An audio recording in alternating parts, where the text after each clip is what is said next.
الرحمن الرحیم۔ بخاری شریف جلد دوم حدیث نمبر 1117۔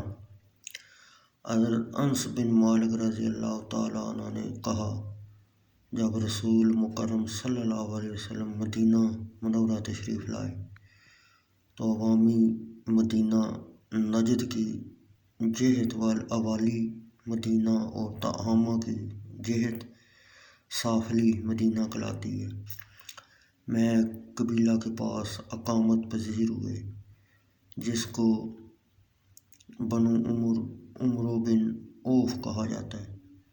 حضرت انس رضی اللہ تعالیٰ عنہ نے کہا، آپ نے ان میں 14 دن قیام فرمایا، پھر آپ نے بنی نجار کے سرداروں کو پیغام بھیجا۔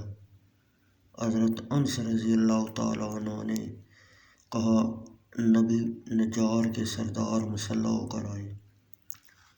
حضرت انس رضی اللہ تعالیٰ عنہ نے کہا، گویا میں اب بھی رسول اللہ صلی اللہ علیہ وسلم کو سواری پر دیکھ رہا ہوں، اور حضرت ابو بکر صدیق رضی اللہ تعالیٰ عنہ آپ کے پیچھے دوسری سواری پر سوار ہیں۔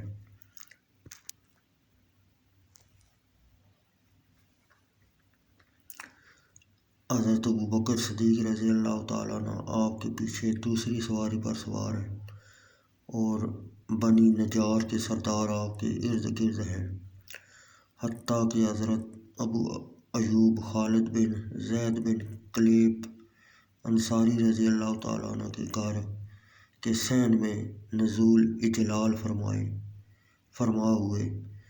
حضرت انس رضی اللہ تعالیٰ عنہ نے کہا، آپ جہاں بھی نماز کا وقت آ جاتا نماز پڑھ لیتے، چنانچہ بکریوں کے باڑے میں بھی نماز پڑھ لیتے تھے۔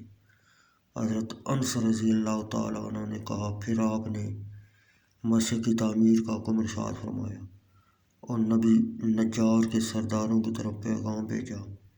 وہ آئے، آپ نے فرمایا، اے نبی نجار، تم مجھے اس باغ کی قیمت بتاؤ کتنی ہے؟ بنی نجار نے عرض کیا، باخدا ہم اس کی قیمت نہیں لیں گے مگر اللہ عز و جل سے۔ حضرت انس رضی اللہ تعالیٰ عنہ نے کہا، آپ نے فرمایا، اس میں یہ چیزیں تھیں جو میں تو سے کہتا ہوں، اس میں مشرکوں کی قبریں تھیں، اس میں دیوان جگہ تھی، اور اس میں کھجوروں کے درخت تھے۔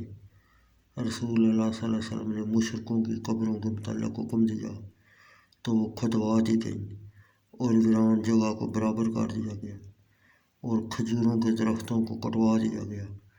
حضرت انس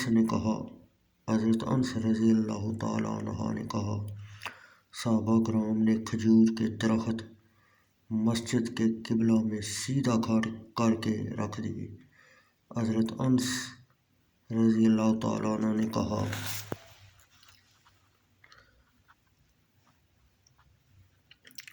صحابہ کرام نے دروازے کے دونوں جانب پتھر رکھ دیے۔